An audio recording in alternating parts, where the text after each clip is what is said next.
Lucas 2, de 1 a 7. Aconteció en aquellos días que se promulgó un edicto de parte de Augusto César, que todo el mundo fuese empadronado.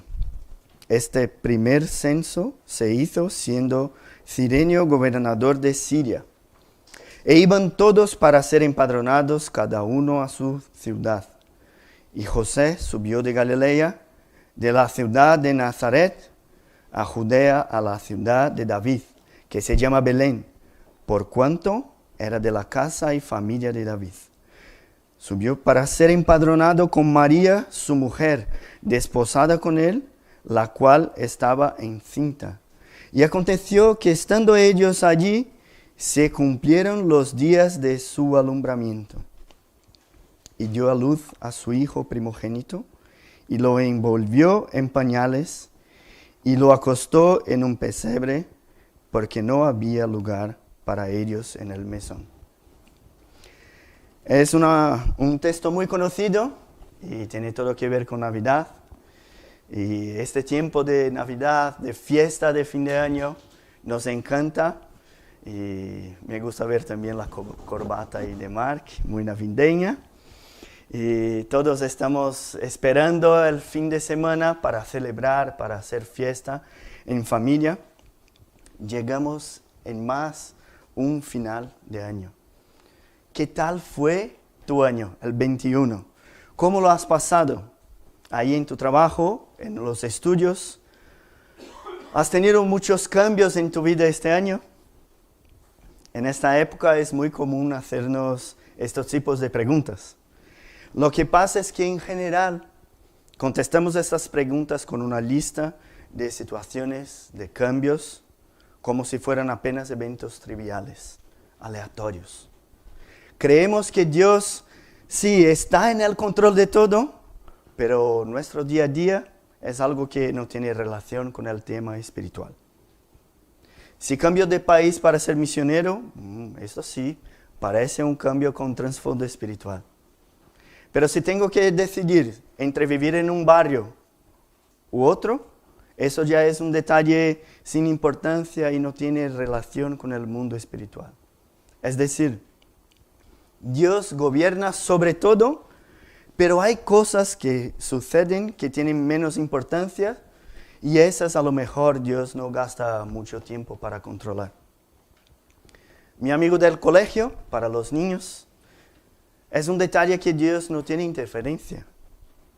Dios gobierna las cosas que pasan en la iglesia, sí, porque esto es espiritual.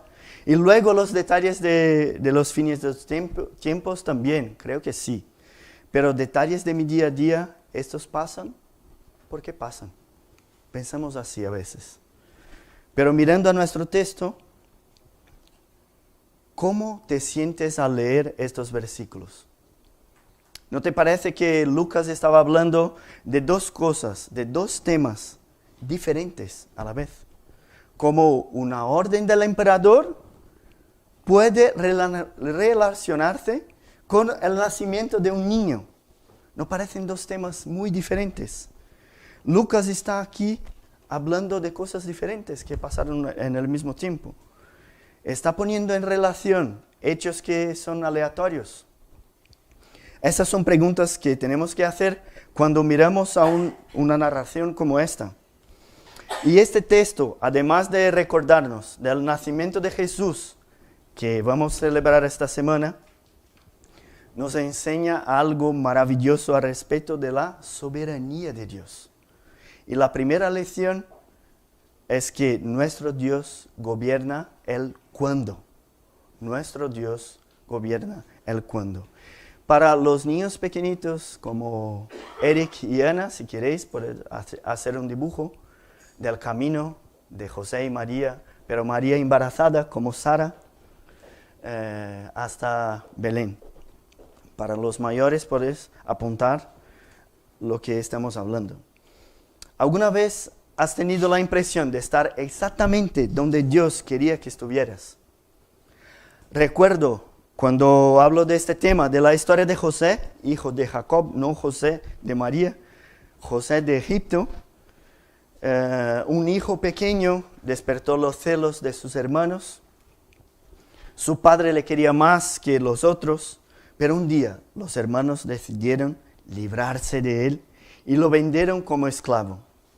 La historia tiene muchos detalles que no vamos a hablar aquí ahora, pero después de una secuencia aparentemente aleatoria de eventos, José fue nombrado gobernador, justo en el momento adecuado para ayudar al rey y a todo Egipto en tiempo de escasez.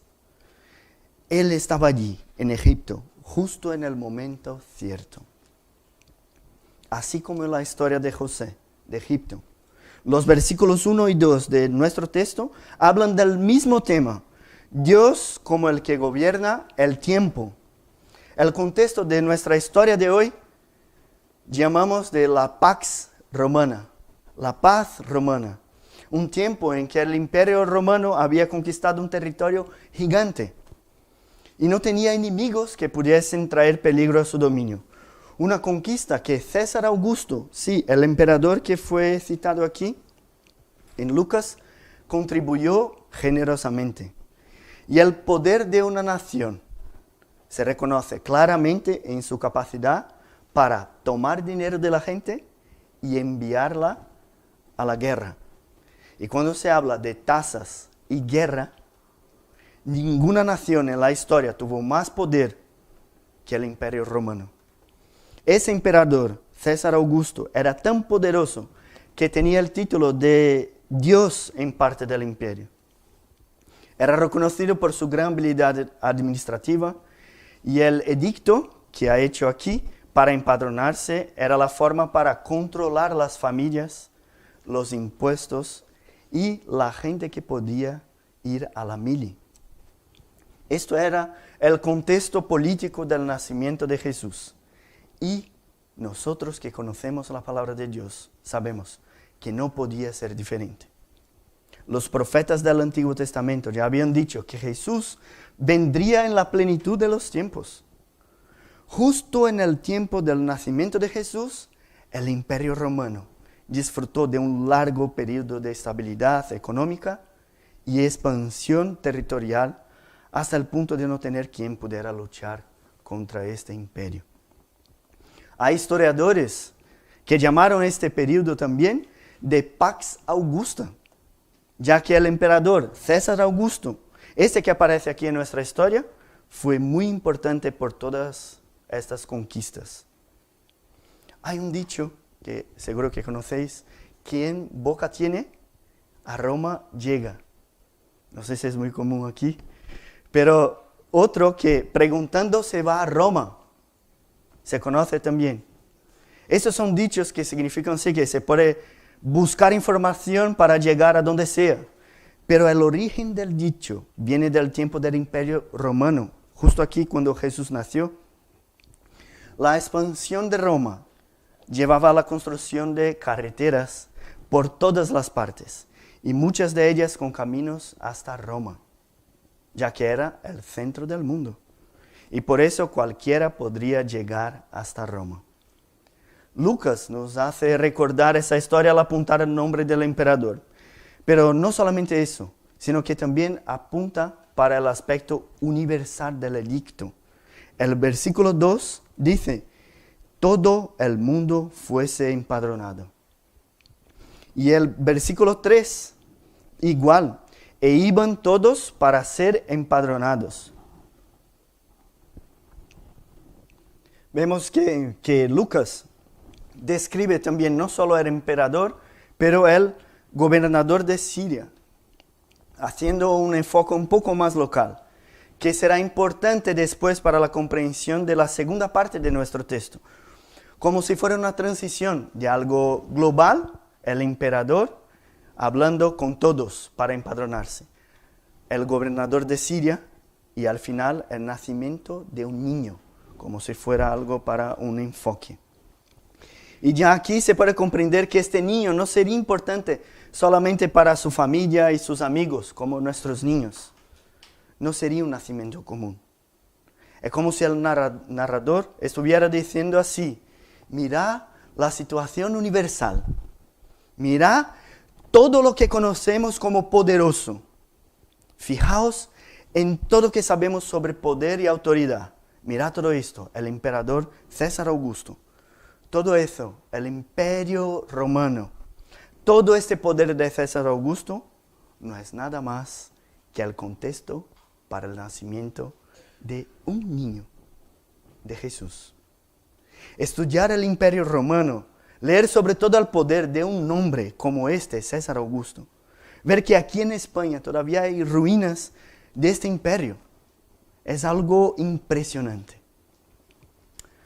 Pero reconocer que no era el emperador el centro de nuestra narrativa, sino que el personaje principal era un niño, un bebé.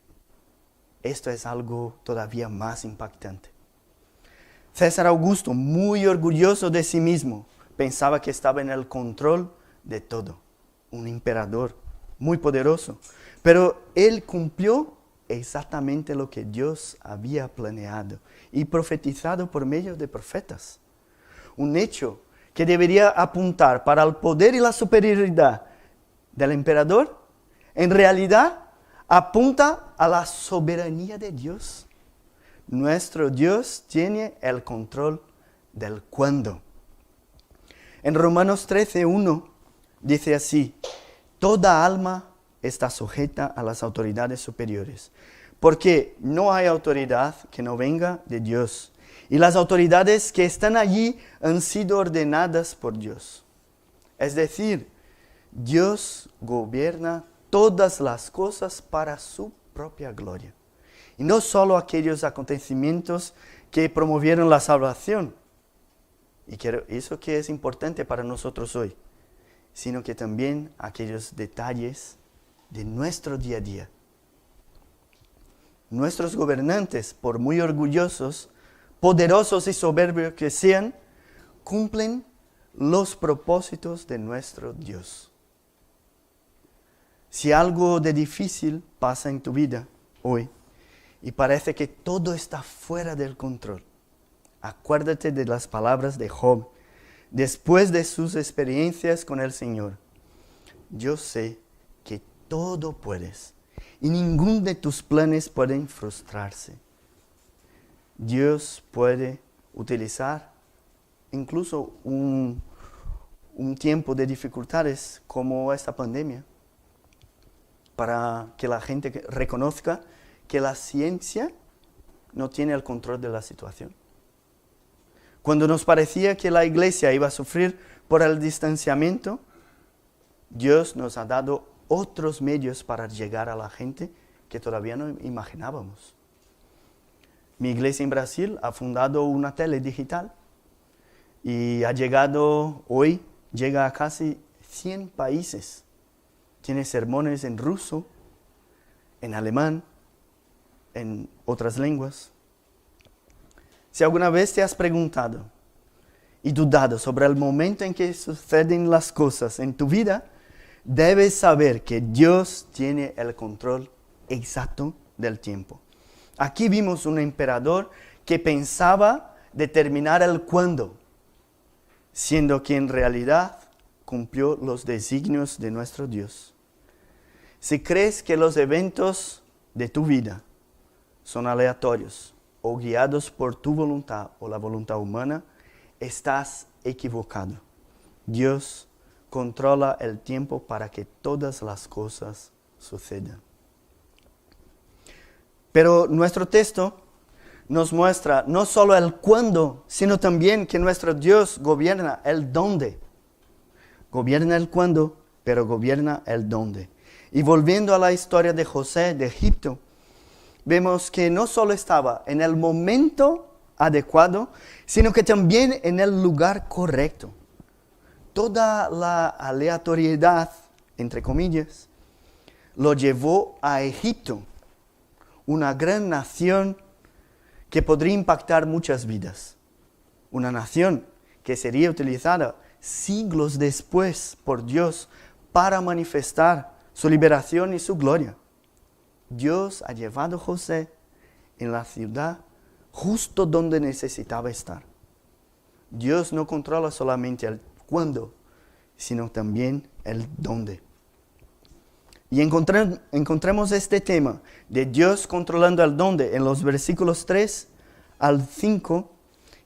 Y hay algunos detalles aquí importantes, como José subió de Galilea. Sí, de hecho, Belén está a una altitud mayor que Nazaret. Por eso subió a Galilea. Y un otro detalle, la expresión ciudad propia se refiere a la ciudad de origen del pueblo. Porque José era de Nazaret, pero su linaje era de Belén, de la tribu de Judá, de la tierra del rey David. Y esto ya sabíamos que Jesús iba a nacer ahí, pero no sabíamos cómo. Y el emperador no tenía ni idea de que una profecía se cumpliría justo con su decreto. Miqueas, el profeta, había dicho, inspirado por el Espíritu Santo, lo que está registrado en Miqueas 5, versículo 2. Pero tú, Belén Efrata, pequeña para estar entre las familias de Judá, de ti me saldrá el que será Señor en Israel. ¿No te parece irónico usar a César para que la familia de Jesús esté en el lugar en que la profecía señaló, justo cuando María daría la luz? Así que Dios hace las cosas, que las cosas suceden en el momento correcto y en el lugar correcto. Muchas veces hace como en esta historia, utiliza medios comunes para que sus planes se cumplan. Y mirando a estos conocimientos, ¿qué eso tiene que ver con nosotros hoy? Tú no estás a merced de gobernantes autoritarios e impíos y abandonado por Dios. Tú estás en el tiempo y en el lugar correcto. El único Dios lo ha destinado para ti. Las dificultades y las luchas que pasamos no salen del control de Dios. Hay que recordar que en esta historia, como los niños están ahí dibujando un camino hasta Belén, ellos recorrieron más o menos 130 kilómetros a pie o en un animal, una mula o un caballo. A los 9 meses de gestación, bueno, María estaba embarazada, no sabemos cuándo. Esto no debe ser una tarea difícil. O muy fácil, muy difícil. La voluntad de Dios para ti no siempre será algo simple. A veces, cumplir la voluntad de Dios en tu vida puede causar incomodidad, dificultades y sufrimientos, así como José y María cumpliendo ahí la voluntad de Dios. Aún así, no debemos olvidar que Dios te tiene a ti justo donde debería estar. Entonces vimos, ¿qué emperador habría pensado que este gran imperio y no una actitud hacia los impuestos fiscales sería el contexto utilizado por Dios para el nacimiento de Jesús? Y aquí encontramos un tema recurrente en el Evangelio según Lucas, que es la reversión. Mientras un emperador cree que tiene todo el poder, gobierna todo, el que manda y desmanda, la reversión, el verdadero Señor del universo, utiliza las circunstancias creadas por Él para enviar a su Hijo a la tierra. En el escenario, un emperador. Y detrás de la escena, el Señor de los señores, el Rey de los reyes. Dios nos muestra que Él levanta a los humildes y rechaza a los orgullosos. Lucas llama a Jesús, un detalle de la historia, llama a Jesús el primogénito de María. Probablemente no le llamó unigénito por conocer los otros hijos de ella. Eso es lo que nos muestra el capítulo 8 de Lucas, versículos 19 hasta 21, donde dice que la madre y los hermanos de Jesús le estaban buscando. O entonces encontramos esto también en el Evangelio según Marcos, capítulo 6, versículo 3, donde mientras Jesús predicaba en Nazaret, su ciudad, la gente decía, ¿no es este el carpintero, hijo de María? Este es hermano de Jacobo, de José, de Judas, de Simón. ¿No están aquí con nosotros sus hermanas? Vemos por estos pasajes que la gente conocía a la familia de Jesús y sabía que Jesús no era el unigénito de María, pero sí era el primogénito. Pero es importante también mirarnos con nuestros ojos aquí de nuestros temas del día a día y mirando a este nacimiento con una perspectiva humana, podemos fácilmente comprender que Jesús nació en una situación muy complicada. ¿Habría desde esta perspectiva humana alguna razón para llamar a esta noche del nacimiento de Jesús de noche feliz? Pensando de forma razonable, ¿cuál debería ser la recepción para el Hijo de Dios? Él se merecía que cada hombre en cada ciudad viniera y lo adorara. Él se merecía que cada criatura, desde los grandes animales hasta los pequeños insectos viniesen a alabarle. Merecía todo lo que hay de mejor. Mejor cuidado, mejor hospedaje, mejores regalos, mejor ciudad. Él es el Hijo de Dios. Cualquier actitud que no demuestre plenamente el reconocimiento de su realeza es un insulto a su dignidad divina.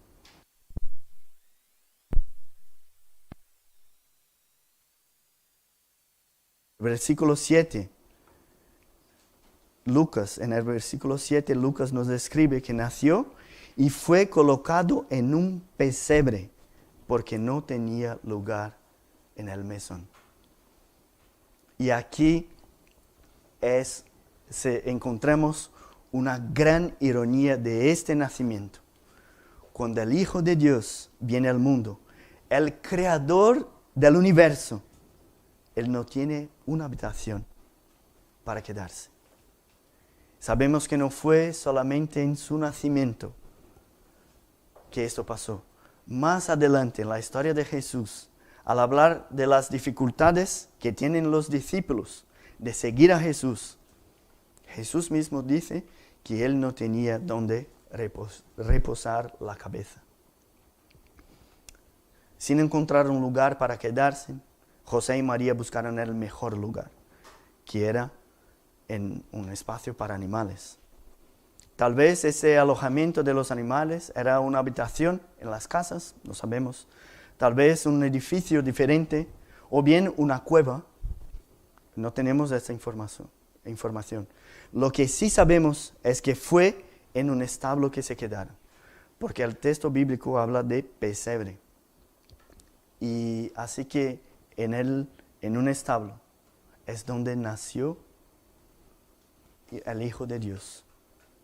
Dormir en un establo debe ser muy incómodo, pero imagínate dar la luz. Y aún más, era su primer embarazo.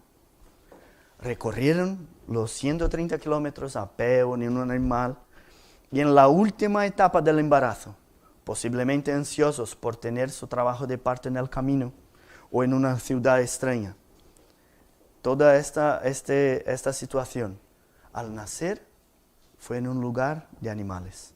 Lo envuelve en pañales un padre y una madre primeriza, con un hijo que era el Hijo de Dios. A los ojos humanos, una situación muy difícil. Andrew Peterson, un cantante, escribió el siguiente poema. Y mira, fijaos, es un poema, es algo para ilustrar la situación. No fue una noche silenciosa, había sangre en el suelo. Se podía escuchar a una mujer llorar desde muy lejos esa noche en las calles de la ciudad de David. Y el establo no era un lugar limpio y el suelo estaba frío. Y la joven María, llena de gracia, con lágrimas en la cara, no tenía la mano de su madre para sostenerla. En otras palabras, todo lo que sabemos sobre la noche en que Jesús nació apunta a oscuridad, indignidad, dolor y rechazo. Hemos leído, a los suyos vino y los suyos no le recibieron. Un comentarista dijo la siguiente frase: cuando Jesús vino la primera vez, lo pusimos en el establo, fuera de nuestros hogares. Desde entonces hemos hecho todo lo posible para mantenerlo allí. Puedes mirar esta historia y decir, Jesús naciendo en un establo, imposible. ¿Quién pondría al propio Hijo de Dios en un lugar con animales? Te lo pregunto en esta mañana honestamente. ¿Qué tipo de recepción le darías a Jesús?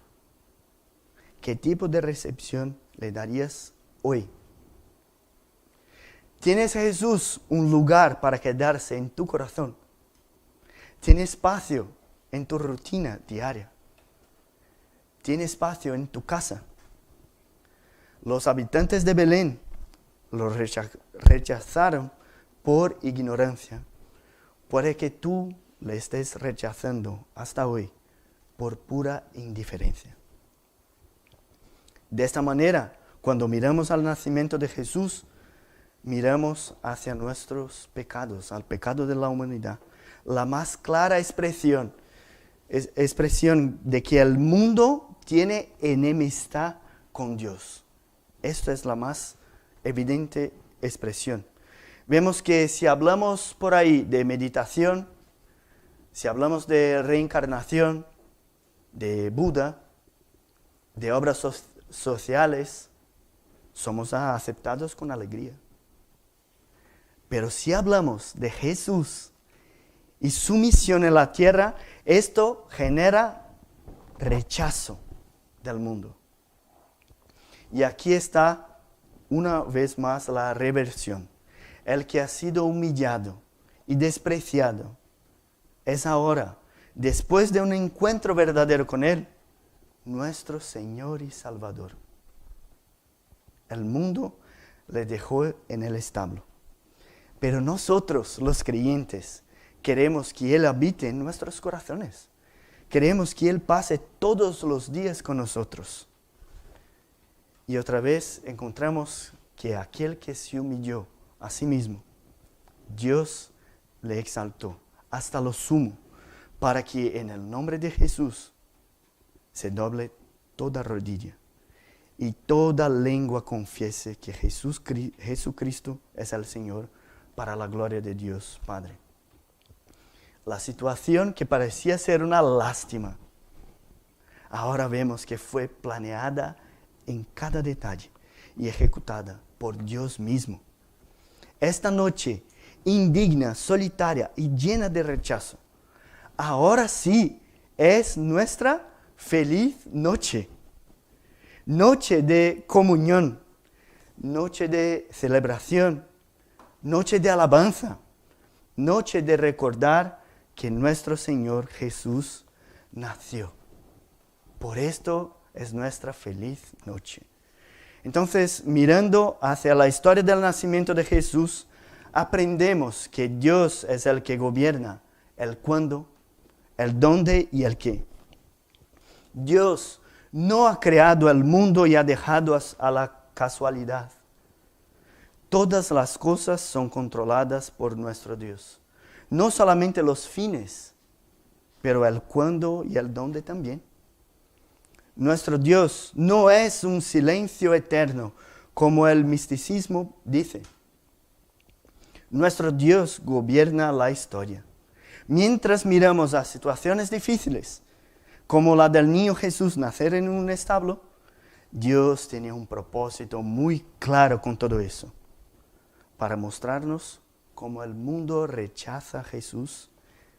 Él no tenía ni dónde reposar la cabeza.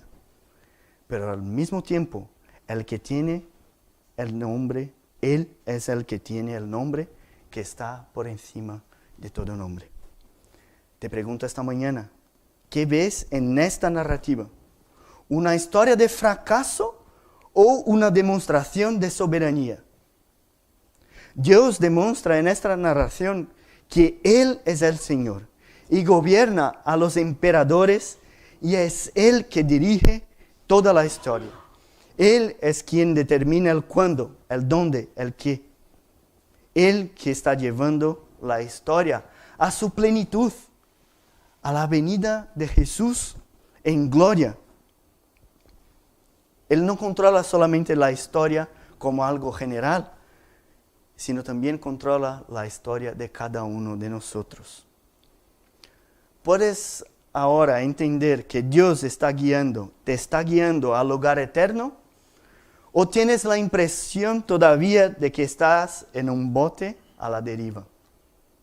¿Fue Jesús la víctima del azar en su nacimiento? ¿O fue y es el autor de la historia? Espero que dejes este culto creyendo que Jesús nació exactamente como debería haber nacido, al igual que las cosas que suceden en tu vida. Esta semana celebramos la Navidad porque celebramos el nacimiento de nuestro Salvador. Feliz noche porque Dios exaltó el nombre de Cristo sobre todo el nombre. Feliz noche porque vemos la historia no como un caos en medio del azar, sino como eventos dirigidos por nuestro Dios. Vamos a orar. Padre, gracias te damos porque tú eres soberano sobre todas las cosas. Te exaltamos esta mañana. Te alabamos porque reconocemos que tú eres el creador de todo. Y no solamente ha creado todas las cosas, pero sostiene y dirige la historia. Te glorificamos porque tú nos estás conduciendo justo en tu voluntad. Te glorificamos por tu Hijo Jesús, que no estimó ser igual a Dios, pero se humilló al nacer en un establo y se humilló hasta la muerte y muerte de cruz. Nos alegramos al recordar el nacimiento de Jesús, porque Él es nuestro Salvador, es el Señor de nuestras vidas. Esto es que oramos y agradecemos esta mañana en el nombre de Jesús. Amén.